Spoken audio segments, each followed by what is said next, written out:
లూకాసు సువార్త 24వ అధ్యాయము 42వ వచనము.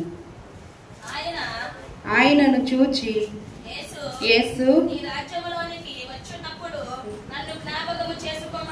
నీవు నీ రాజ్యంలోనికి వచ్చినప్పుడు నన్ను జ్ఞాపకము చేసుకొనుము. అందుకు ఆయన వారితో నేడు నీవు నాతో కూడా పరదేశంలో ఉందని నిశ్చయముగా చెప్పుచున్నాను.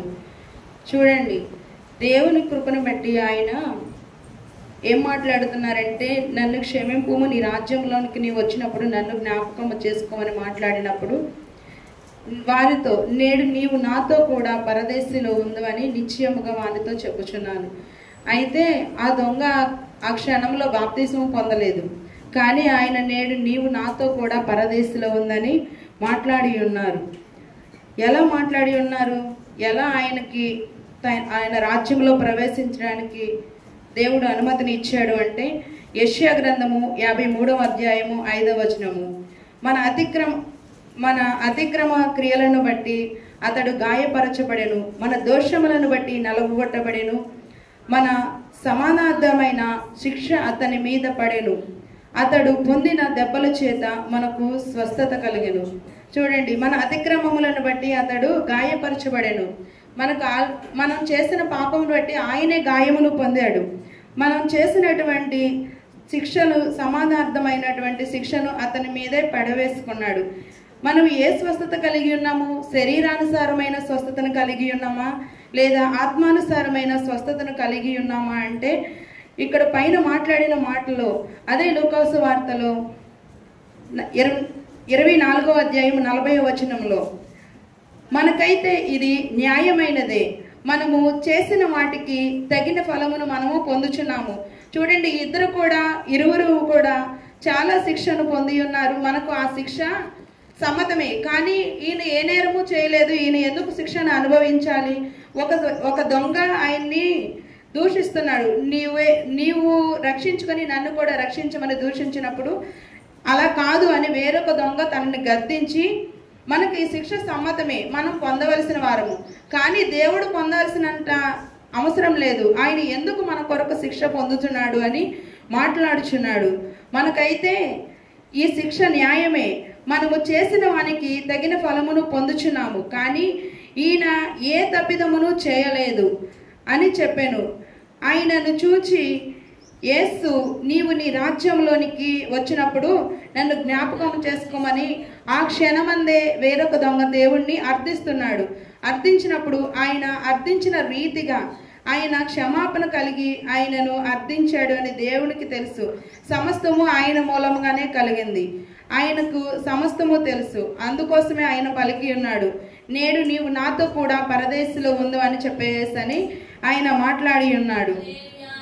అయితే ఎవరి ద్వారా మనకు రక్షణ అంటే, యోహాను సువార్త 14వ అధ్యాయము 6వ వచనము. నేనే మార్గమును, నేనే సత్యమును, జీవమును, నా ద్వారా తప్ప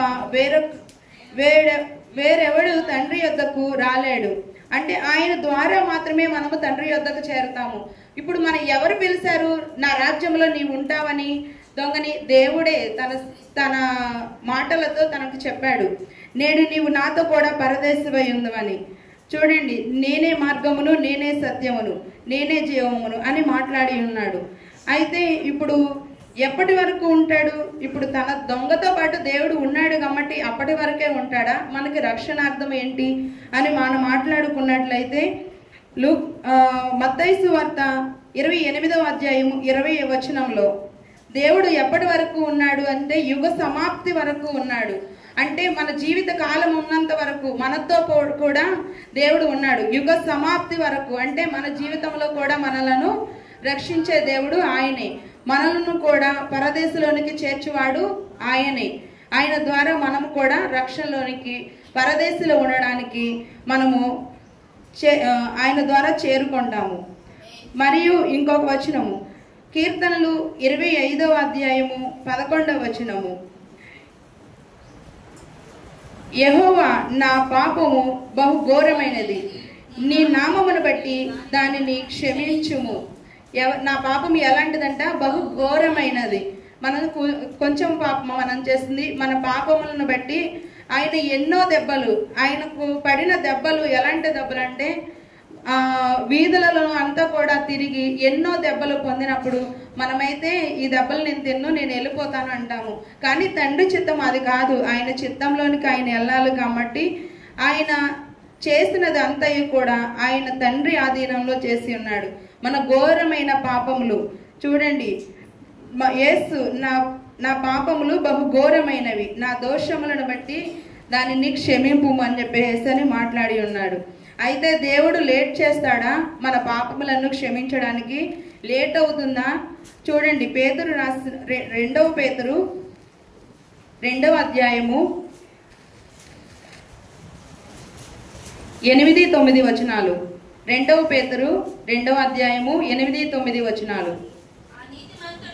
ఆ నీతిమంతుడు మన మధ్యన కాపురం ఉండి తాను చూచిన వాటిని బట్టి వినిన వాటిని బట్టి వారి అక్రమైన క్రియల విషయములలో దినదినములు నీతిగల 3వ అధ్యాయము 9. కొందరు ఆలస్యమని ఎంచుకొనినట్లు ప్రభు తన వాగ్దానమును గూర్చి ఆలస్యము చేయువాడు కాడు, కాని ఒకడు నశింపవలనని ఇచ్చయింపగా అందరూ మారు మనస్సు పొందవలనని కోరుచున్నారు. మీ ఎడల దీర్ఘశాంతము గలవాడనై ఉన్నాను.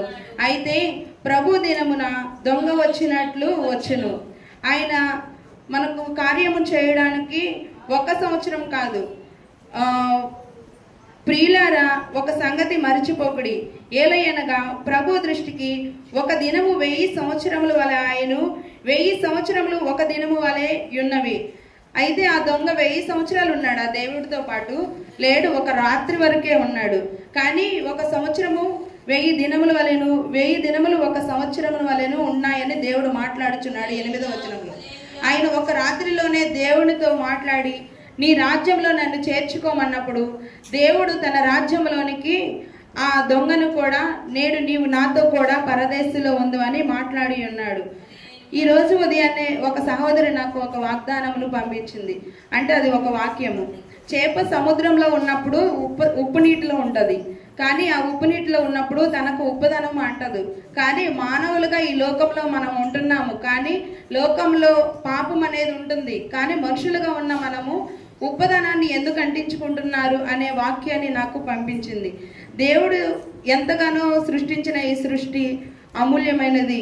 అందువలన దేవుని మాటలను బట్టి ఈ వాక్యము దీవించబడును గాక.